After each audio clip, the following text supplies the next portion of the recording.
আমরা যেভাবে সারিবদ্ধ করেছি ওই ট্রেনটা কভার করে ট্রেনের উপরে কিছু উঁচু জিনিস দিয়ে তার উপরে আমি রথে থাকবে এবং পুরোটাই সেট বানিয়ে দেবো আমরা, যাতে বর্ষা হলে কোনো অসুবিধা না হয় রথ নিয়ে দাঁড়াতে। কারণ আজকে প্রাকৃতিক অবস্থা যেভাবে ছিল, যদি বৃষ্টি হতো আমরা কিন্তু এই অনুষ্ঠানটা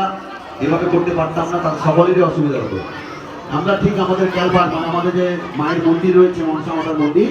ওই মন্দির পর্যন্ত আমরা পুরো প্যান্ডেলটা কভার করে দেবো, যার মধ্যে থাকবে টেবিল থাকবে, টেবিলের উপরে আমরা এই রথগুলোকে রাখবো, তাহলে দূর থেকে দর্শনার্থীরাও দেখতে পাবে এবং যাতে না ভিজে যায়, আপনারা যাতে না অসুবিধায় পড়েন বৃষ্টির মধ্যে, এইটুকু আমরা করব আগামী বছর। এবং আগামী বছর আমরা এই পুরস্কার,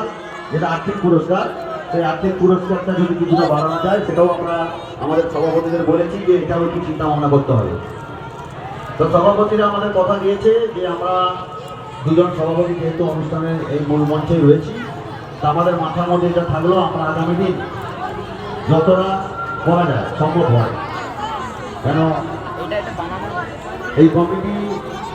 এই পুরো স্ট্রাকচারটা করতে পারবে কিনা, পুরোটা না হলেও যাতে অসুবিধা না হয় সেই জন্য আমরা চেষ্টা করবো। সভাপতি আমাদের কথা দিয়েছে আগামী দিন অনুষ্ঠান আরো বাড়বে, রথের সংখ্যা বাড়বে, পুরস্কারের সংখ্যা বাড়বে, আর্থিক পুরস্কার বাড়বে। আপনাদের পুরো উপস্থিতি, এই যে উপস্থিত এতগুলি লোক, এতগুলি দর্শক উপস্থিত হয়েছে, আমরা সেই দর্শক সাজানোর কথা মাথায় রেখে আগামী দিন এই অনুষ্ঠানটিকে আরো বৃহৎ আকারে নিয়ে যাওয়ার জন্য চিন্তা ভাবনা করবো।